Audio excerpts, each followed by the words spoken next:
Welcome back, everybody. It's been quite a long time. Imran Nalawala here with my co-host and presenter for the day, Habib Qadri. Habib, how you doing? Good, good. Alhamdulillah, doing well. This has been a long time, man.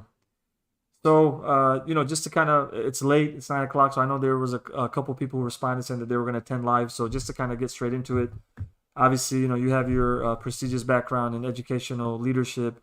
You've done fantastic things with your schools in Skokie and Morton Grove, former educational leader of the year nationally, and all the different things that you do education wise. Of course, something that you're very familiar with is seeing new educational leaders come in, into the position of being a new educational leader, and you've probably seen educational leaders leave. So the topic at hand today really is to talk about how we can make the transition for this new leader smooth, taking into account stakeholder buy-in, right? The different stakeholders, whether they be the other leaders of the school or district, the teachers, the PTO, the board, if it's if there's a board involved, parents, children, whatever it may be. Obviously, the main purpose as a leader is to provide the best education, a safe environment for the kids. But given that in mind, and let's start generally here, and then we'll dial in more specifically. Let's put a hypothetical situation. There's a new school or a school that's gone through some change, and they're looking for a new educational leader. The education leader is found, they're interviewed, they take the position. What should be the focus for that new leader day one? I think one of the first key factors is to really do some homework and like a listening tour is really to stop. When you get there, all the stakeholders that you kind of talked about, listen to them. Even for me personally, when I came into a new school, met with everyone individually to see which names am I hearing quite a bit of. What are the same, what are some of the positives? What are some of the concerns? Am I seeing some connections, with everyone saying the same specific positives or the same concerns or same individuals who are the movers and shakers of the school, the ones that people are like, hey, you need to know this person, or this person could causes sometimes the headaches, right? I think that becomes one of the first key things is really sitting and listening and just absorbing what you're hearing and then asking right questions to get more better understanding of what someone is saying would be one of my first keys that anyone needs to do is not come over here thinking that they know everything, is just to sit there and listen to say, where am I at and what's right now, who are all the major players on this playing field. So let's bat because you just mentioned two things that are important. You said to listen, but you also said not to think that I know everything. But let me play devil's advocate, right?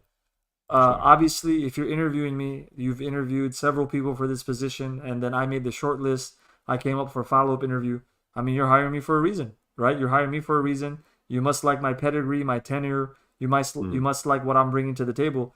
So how do you balance between they're hiring me for my track record, for my personality, for my approach, but then also, and you gave some good suggestions, but we can go into the wisdom of those, but listening, right? Because listening means you're going to get buy-in, you're going to get some type of collaboration, people are going to feel like they have a shared vision. How do you balance between those two paradigms and those two maybe extremes? Yeah, I think one of the things is that no doubt about when someone hires you, I think they want to make things better. But what's very important is unless it's in a serious like emergency, there are certain situations in leadership where you just have to make quick decisions. Some safety Mm. security issue, something's happening in the world. We need to go on soft lockdown. We need to someone got hurt. We need to call the ambulance, ER. Now you're like everyone just listen to what I'm going to tell you to do and follow it, right? Where that's one situation. But now when you're trying to make a transition, a transitional change of a school, right? A really transformative change. Then what happens is it's not about, oh, one day things are going well. It's about this long-term plan, right? It's not just like in sports, right? The idea is when a new person comes in, they always like, oh, it's the we are in a rebuilding year. No one ever, and sometimes a year it's like 1 or 2 years. By third year, they're like, okay, you should be ready to go, right? And I think that's that same kind of concept is that you have to make some quick changes to make sure, like, if academics are okay, what are we still doing right now? We're not saying, hey, we're going to see growth in 3 years. No, we're going to start making some adjustments right now for the kids who are at the ground level, are the teachers to make things successful. but we're not going to say if the scores are at 40 percentile, you're going to get 80 in 1 year. You're not. Mm, If you are, you're kind of cheating. Something's going on. Unless there's some unique, they'll say, hey, look, we're going to grow at least 5-7% in 4 years. We're trying to get at meeting expectation levels of 60, 70. And that's a key factor. Even at the school I was at, when I first got there, was 68 percentile as a nation. I was like, all right, we're going to get up to 75 in 2-3 years. Then we said every 4 or 5 years, I wrote a plan saying we get to A2. So by our 15th year, we got up to like 88 percentile, right?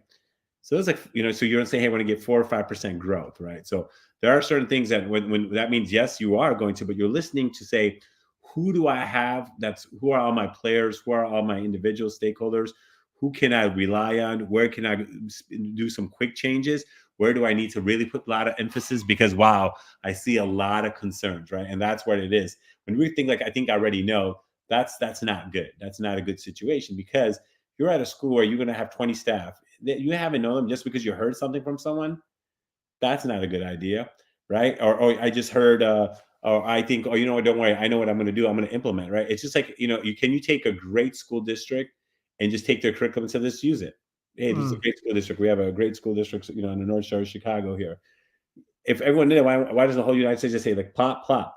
Because each community is different. You got different stakeholders. You got different method, socioeconomic situation, diversity, ethnicity, support at home.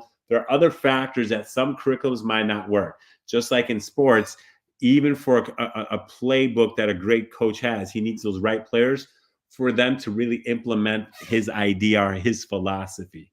It's just like we can't just take any players and say it's going to happen, right? So that's the same thing of listening. It means like, okay, do I have the right teachers? Do I need to make adjustments, right? Students are going to be there, so that's not there. But you want to hear from students, what are their concerns? What are from parents?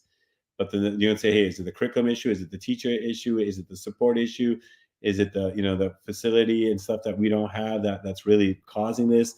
Is there environmental factor from outside that's causing? So all those kind of factors. So there are some things that, no doubt about it, you got to jump on some stuff. But the long term goal, you have to really get people's buy-in, and that takes building relationships. So I like that. So let's dig into that a little bit more, because you gave that good the polar opposites, which is okay, like medical emergency, 911 type of situation. There's no question. There's no debate. There's no dialogue. There's you do the right thing versus, like you said, we cannot go from ranked 55th to ranked in the top 3 within a year, right? We got to factor in the curriculum, the staff, financial consideration, so many things, right? But now I come in, I'm the leader. Okay, I'm going to get buy-in. I'm going to talk to my colleagues. I'm going to talk to the board. I'm going to talk to the other leaders in the organization. But then, because of my own professional experience and background, I come in and I see red flags, right? I'm going to make a pure hypothetical. People don't get paid on time, right? So, at what point do you feel like this is the hill I'm going to die on, where I'm not going to tolerate this? People are going to be paid on time, versus, you know what? Let's play the long game here, right? If I can get a couple key people to buy in, if I can, instill some values in some key teachers by providing professional development, in the long term, not only are we going to be paying people on time, we're going to be paying them more. We're going to be running more workshops. So, but the reason I ask is, sometimes you may find something because of your own experience. Like I worked overseas, right? I worked in Saudi Arabia, and there were things that people complained about, but there were things that worked like a well-oiled machine, right? I mean, it was such a great system. There was never questions about spending money on equipment or professional development. They had people from Cambridge and Harvard coming in to teach us, Oxford, in terms of equipment. We had the best smart boards before smart boards were even like a staple in America, right? So when you shift and you come to America, you're like, what is this? Like, I don't have this in my school, and I don't have that, I don't have this. Sometimes we get caught up in our own minds and our own game because of our own experience. But how do you now, as a leader, how do you distinguish this isn't worth it right now, even though it's important to me, versus let's play the long game? So one of the key factors is that, how you kind of brought up, like, and that's why as a leader we have to look at and say, okay, let's figure something out. If a teacher who is working and maybe is not making higher salaries than maybe some other professions, or even if they're getting great salary, but if they're not getting paid every day, and now they have to worry about something that could affect their livelihood or their rent, taking care of the family, mortgage, then now that's going to affect them. And if it affects them psychological level where they're worried about that, they're not going to help and make sure their focus is on the students. They're going to try their best, but now there's this worry, and then now it could get frustration. When frustration comes into place, or now safety, security, or their basic necessities can be taken away, then you can't function correctly, right? It's like the Maslow's hierarchy of needs. Mm. This is where you have to say, no, this is unacceptable. Now the question of, hey, I'm getting paid, every day, but I need to get better salary. Okay, let me work on this. You just kind of doing your thing. I'm going to try to make sure what you kind of need. Let me try to find some other supports to help you with some resources. But now regarding the salary, that I might need a 6 months or something like that to just make some adjustments. Let's go with it. Let's work with me here, and we'll go ahead and try to make this up later, right? Like every Mm. year we increase our salaries. For example, COVID, we said, hey, there's two things here. We are not going to let anyone go. But here's the thing. I just need you guys, everyone, we're not going to increase anyone's salaries just for this year. You just got to work with us. We'll try next year. We're gonna, maybe, if suppose we're doing a 3% increase or 2% increase, we'll make it 4, right? Or we're gonna make it 6, whatever what people have now, and say like, hey, because we remembered, we're gonna try to help you out here. We're balanced. Look, this is where we are. We don't know what have. We lost a lot of early childhood kids because of the online. That's conversations that you have to say. Look, I remember. I need you to do it. Hey, I apologize. We're still gonna get you here, right? But if you just say we're not gonna pay you, then that becomes like, okay, what's going on, right? That we can't be like, hey, you're like, no, we're going to try to work something out, because now if their livelihood is affected, that could be a lot of trickle effects, right? Kids, maybe medicine, this and that, other factors. Hey, I'm not having a place to live. So that's where someone as a leader has to be like, no, let's listen to what I'm just saying. I hear you here. I could get you here, but work with me on this side, right? Okay, I'm going to make sure that salary is never, you will always be paid on time. But the increase of it, let me kind of give me some time here in the next few months. I have that, and then there should be follow-ups. Like, hey, this is where we are right now. Appreciate it. Okay, people are listening. Kind of go from there. So we'll go back to the interpersonal skills or the values, the characteristics that a new leader should have.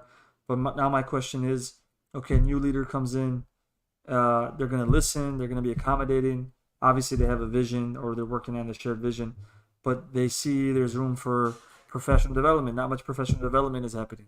Salaries need to be adjusted. There needs to be new equipment purchased. The curriculum needs revamping. There needs to be better after school curricular activities.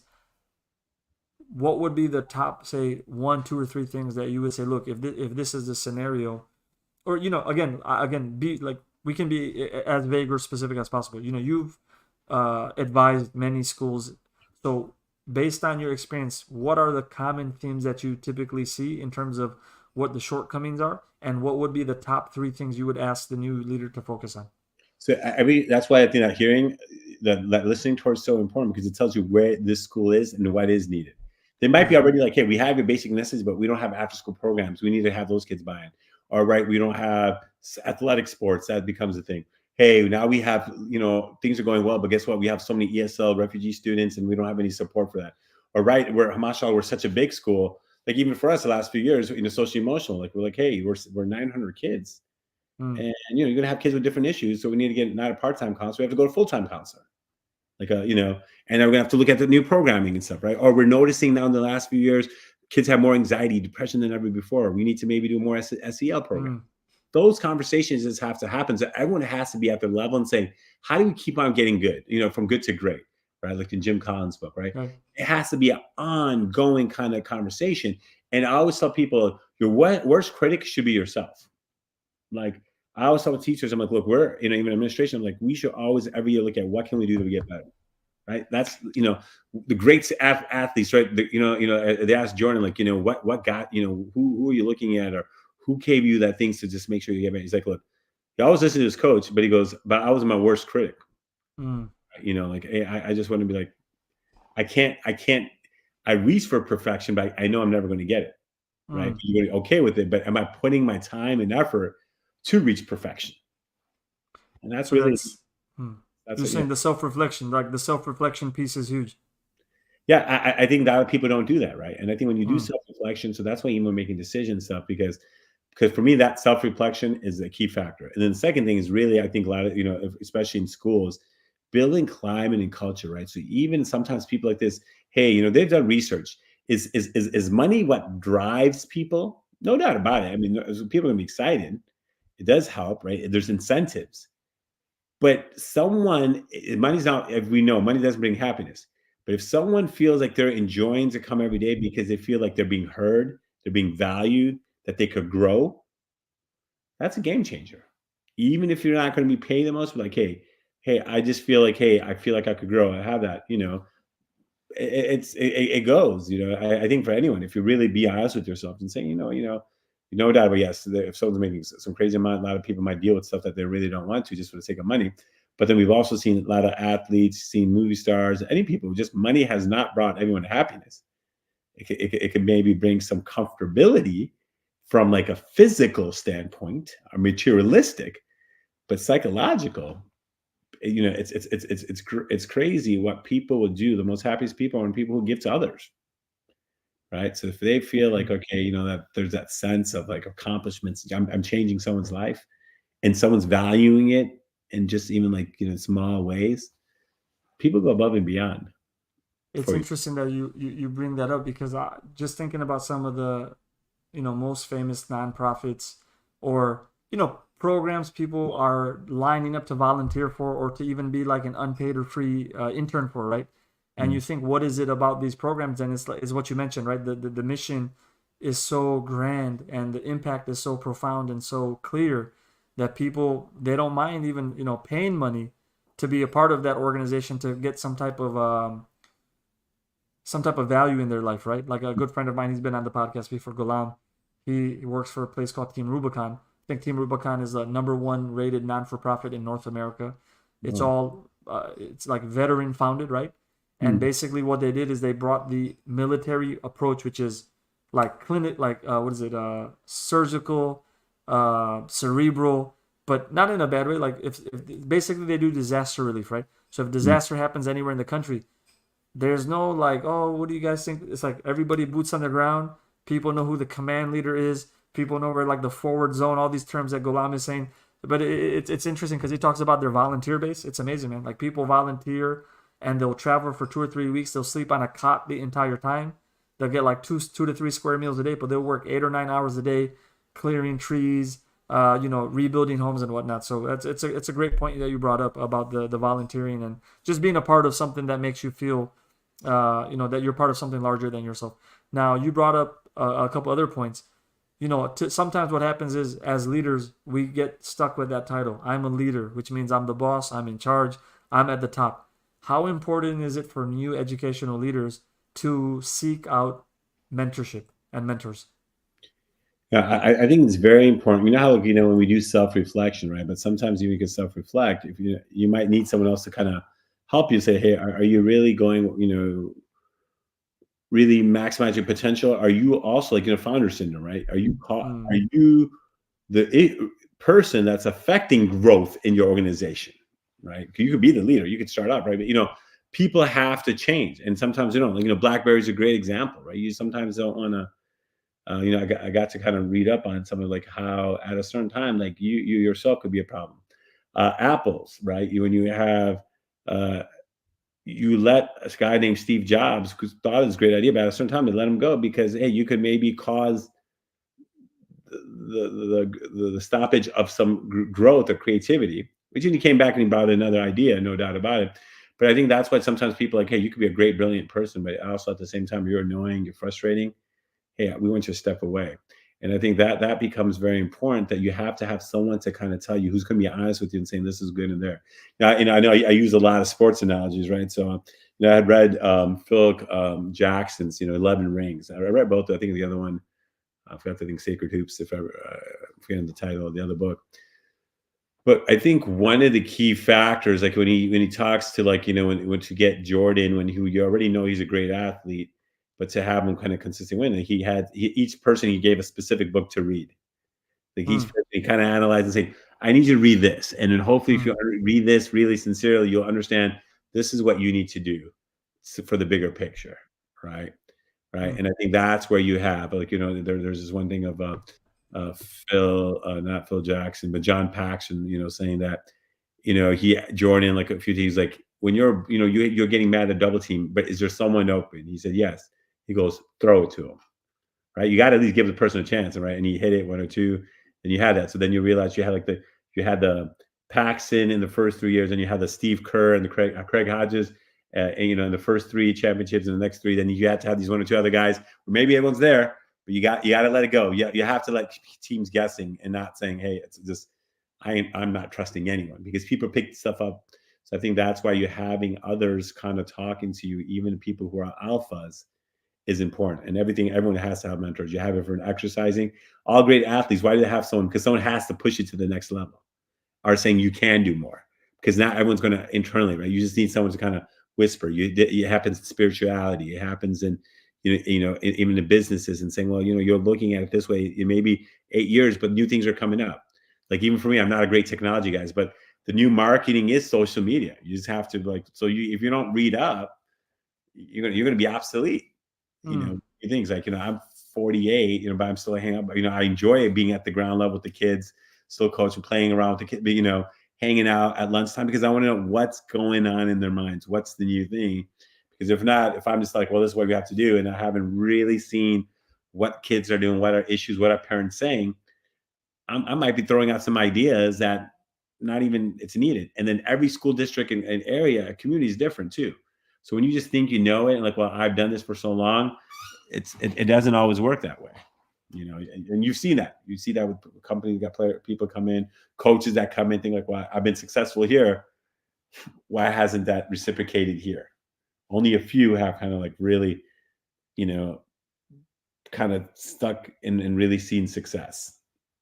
All good points, and obviously today's our first day back. Don't want to keep you too long, so I'll just leave you with one final question. So a lot of what you mentioned is predicated off of having the data set to make these decisions off of, right? So how important is it for a new leader to track data, to keep data, to utilize data to make informed decisions? And do you often find that sometimes we get stuck in not leveraging and not relying on data? Oh, huge.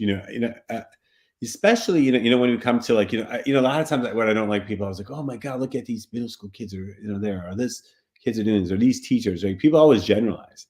So let's really look, how many kids are showing, oh my God, these kids don't behave. Like, I was do this with staff. I'm like, okay, let's look at the detention, how many people were sent down to office. All right, okay, there's 7 quarter, and out of that 7 is one kid, 5. So you get all frustrated one guy, and then you generalize all the kids. I was like, you don't like it when teachers do that, like, all these teachers, they're not listening, or they're focused, or I don't know, or people, everyone could generalize. It happens with, like the police. Like, they're great police officers. Mm. Yes, there are some bad police officers. Just like, a person of faith, in our own our faith community, there are some idiots, plain and Right. simple. Like, right? God's brought that up, that we're going to have, so I think what we have to also do is very important. So that's why data, and saying, okay, what are we really seeing? What is showing? Let's, from scores to, like, discipline issues, to attendance for teachers, to, hey, concerns from parents. And the more we look at the data, analyze it, make some adjustments to see, and be transparent and saying, this is how we're going to grow, those are going to be game changers. So just to recap, I mean, we talked about data, we talked about mentorship, we talked about the importance of listening, prioritizing, the issues and items that should be focused on for the given year versus what is like part of the long game. So I think, thank you. It was a great episode, and obviously we're gonna pick it back up here and be on weekly again. So go ahead. You're gonna say something? No, Oh, no. yeah. For everyone who's listening, guys, please like and subscribe. Obviously, we do this out of our own enjoyment and excitement to discuss these items, and we'll be bringing guests back on starting hopefully next week. And we might be adjusting the time as well. So if we do, we'll make that announcement just like we made the announcement for today. But again, to everybody, thank you for attending and joining. And I don't know if you have anything that you want to close it out with, Habib.